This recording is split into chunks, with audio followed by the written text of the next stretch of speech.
Hello and welcome to Forever Rugby on Forever Sports for today's Currie Cup team of the season. I look at some of the standout performers and a very tough pick because I think a lot of certain positions were very tightly contested. Other positions were a little bit easier to pick. Some positions, for example, I thought hooker there weren't too many standouts, but some positions, looking at some of the wings and some of the centers, for example, was sort of more tricky, especially sort of the loose forwards. There are so many good loose forwards in the country that there are a couple of players who are very, very unlucky to miss out. So, yeah, it's just one of those things. We're trying to look at sort of the Currie Cup season, so the sort of second half of the season, the last quarter of 6-7 weeks. The stand-up performers, looking back at previous team of the weeks, which players are kind of popping up regularly, and stuff like that. It's not necessarily looking at sort of one performance, more their performance in general. So I'm not going to be that person that I think is going to just judge people on one or two things, but just sort of as the season progressed, how they did. However, having said that, you do, when it looks in the playoffs, you do have to look at some players, because sometimes, it's one of those things where it takes a really good player to really pitch up when it really counts and to sort of slot really pressure situations and play those situations very well. But we're going to get to the team in a moment. But before we do that, we are doing a giveaway. We are giving away a Sharks supporters tee this week. The draw will happen on Friday. The link is in the description below. You have to be subscribed to the channel to be a winner. So make sure you subscribe right now. Smash like on the video as well. Link in the description. Go and enter. Share it with your friends and stuff like that. Let's try and get us to as many subscribers as we can by the end of the week, and we will do a draw and give a Sharks supporters tee away. So all the Sharks fans, might have been a really bad weekend, but we do have a shirt for you to give away to try and cheer your week up. But in terms of the team, let's have a look at what we've got, and that is what I have gone with. So in terms of the front row, Stephen kicks off for me. The only sort of player who came close to me was Oxenchair, who was very consistent for the Sharks. But at the end of the day, I think you look at probably the best loose head prop in the world. It's so consistent, week in, week out. He just does the job for the Western Province, and he's become a huge cog in the system. And I think in an underperforming team, week in, week out, he was sort of standing up above. He led the sides in the absence of Siya Kolisi, and he has been immense. Equally has been immense is Bongi Manambi. I think the only other player who could sort of rival him is maybe Jan Grobbelaar. Skull Kiras was sort of in and out of the team. Jakob Basaki for the Lions has been getting a lot better, but I think not really pushing him. Fez Mbata was quite impressive, I thought, in the semi-final. But as I said, not too many hookers who are playing week in, week out that can come close to what Bongi Manambi is doing at the Western Province. And then for Titan, I've gone with Trevor Nyakane, and it was a bit of a roll of the dice, a bit of a flick of the coin between him and Frans Malherbe. Frans Malherbe is very consistent. I just thought that Trevor Nyakane is looking back to his best. He's such a good scrummager and becoming a massive part of that Bulls front row. I also think that his experience and his leadership has really been quite important to the whole sort of Bulls turnaround. So that is why he has gotten there. In terms of the lock pairing, Ruan Nokia, a breakthrough season for him, and thought he was very good in the playoffs as well. And I think you've got to look at him as someone who's going to start pushing for a Bok call-up in the next couple of years. He has been very impressive. Equally as impressive has been Ruan van Heerden, who's really done a job for the Sharks in that he's been playing in the 4 and 5 jersey and having to be moved quite a lot to be able to make space for either Harren Andrews or Daddy van der Mesh, and he's done it very seamlessly. His tackle stats have been fantastic, especially in the last few games. Really hard working, very traditional lock, and very competent in a lot of time. Marco Verstard is probably the standout loose forward of the competition, and he actually probably edges on decent Steeler. I thought has been equally as good. Not necessarily equals good, but another stand-up, the two best sixes in the country by a country mile. And I think Marco Verstard is starting to play his way into Springbok contention. And if he is leaving the Bulls, as it is more or less confirmed, it would be a massive loss to them, and it would sort of explain that Marcel could see a signing. In terms of number 7, I went Victor Tuka, just edging out Ulrich Lowe. I just thought that, Chatuka was immense. He was the best performer in the Lions pack by a country mile. And not necessarily just what he was doing, but there was so often where players were slipping a tackle or just not doing anything, or the Lions were struggling, and he really stepped up in those pressure moments. He made a lot of covering tackles.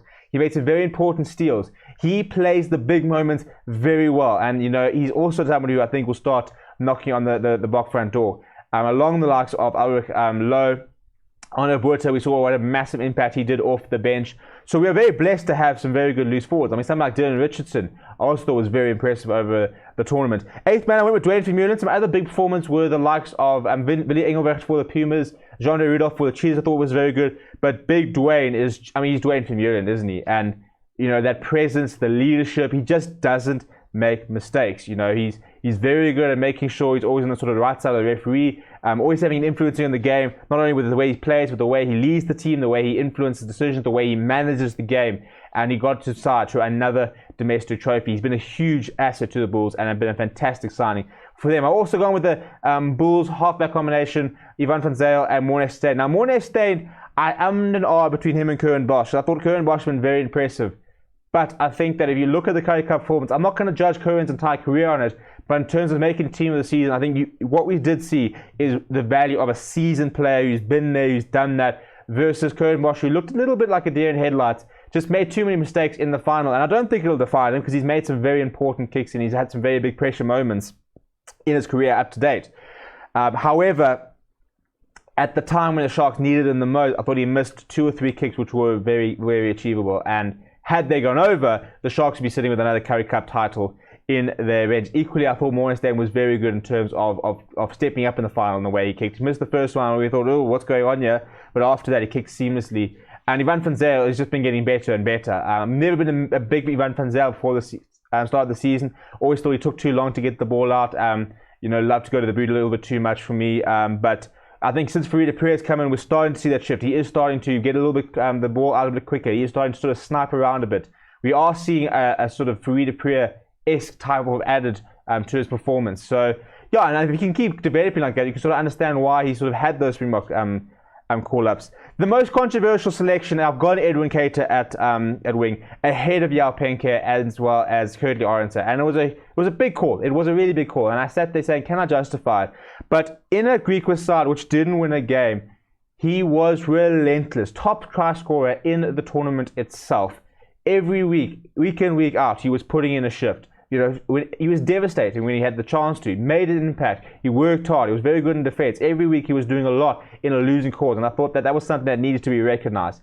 I think Currie Cup and Yao Penke are probably the better players. But they're also playing in unions which allow them to flourish. And I thought that Edwin Cater for me was a standout. I mean, something like Willie Engelbrecht is another one who I think is standing out in a team that is struggling. And I thought that, as being the top try scorer, it deserved to be mentioned. Cornel Hendricks, for me, is probably the player of the tournament. Since shifting to inside centre, he has taken it like a duck to water and looks brilliant. A huge return of his career, and it's just such a good story for such a nice person.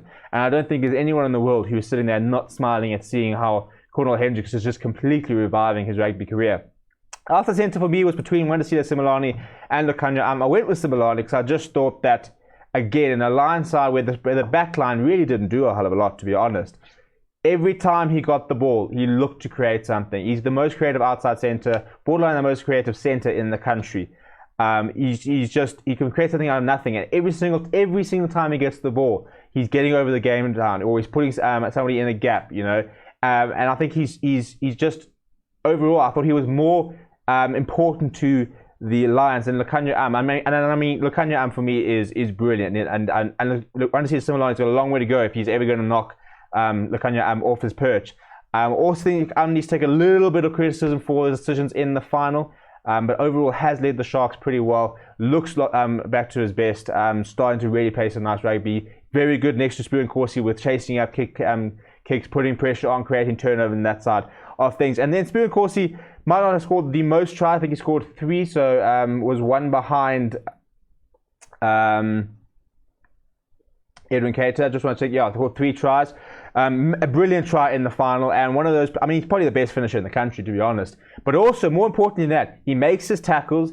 His kick chasing is unbelievable. I mean, there are kick chases where he wins the ball, where he has no right, where he's jumping ahead of locks. That part of his game is so important and so makes him anyway sort of unsung. And then Tian Swanepoel at fullback. I don't think there were too many options at fullback, to be honest. I thought David Kriel was all right, but nothing too special. And then you look at other units. I thought Damien Willemse sitting back has looked better. Still, for me, looks better at fullback. Apple Fassi didn't really have too many games. Mani Liebach then equally also had half the amount of games. But yeah, so it was a difficult team to select. I think there are a couple of, something like Currie Cup is unlucky to miss out, as is Yao Penke. Currie Bosch is unlucky to miss out.